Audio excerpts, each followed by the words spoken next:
at Feeling Diva, Ganda Wanda. Talagang forever ka dyan. Kasi traffic na naman. Aminin. Stuck sa traffic. Kaya ako ang kasama.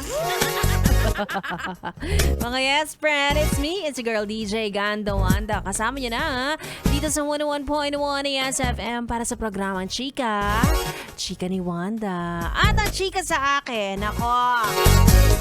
Since traffic ngayon, naghahanap ka ng libangan. Bukod sa amin, pinagdidiskitahan mo daw yung guwapong katabi mo. Ito naman porkit chinito, tsaka matangkad, maputi. Cash mo na agad. Ikaw talaga, para ka na namang nasa K-drama niyan. Hindi naman masama, basta ikaw ay single. At nakikita mo ba na walang singsing sa kamay niya? Check mo muna. O kaya naman yung wallpaper niya tuwing binubuksan niya yung phone niya, wala ba siyang kasama? Diba? Yung mga ganyan. Bago ka magpa-cute, bago ka ano ba yung tawag nila doon? Magpa-radar. Magpa-radar. At since ganitong oras ang uwi niya, baka makasabay mo ulit siya bukas. Diba? May mga ganun.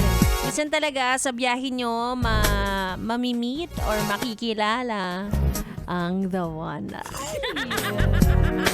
Unahan mo na, sabi mo, nagbayad ka na ng pamasahe. Sige, ako na.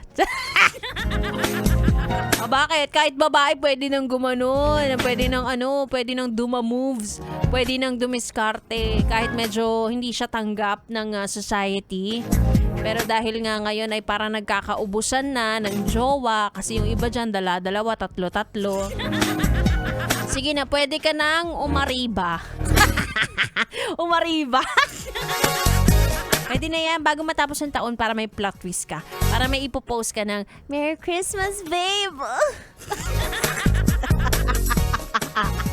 Ay, naku. Sige na nga, ginagawa ko pang awkward yung position mo ngayon. Position! Isang gabi na naman ang binigay sa atin na punong-puno ng tawanan. Chikahan and of course, ang ating tugtugan. Kaya naman, tuto ka lang. Dito lang sa 101.1. Yes, FM Solid. Come stop the crying, little bitch.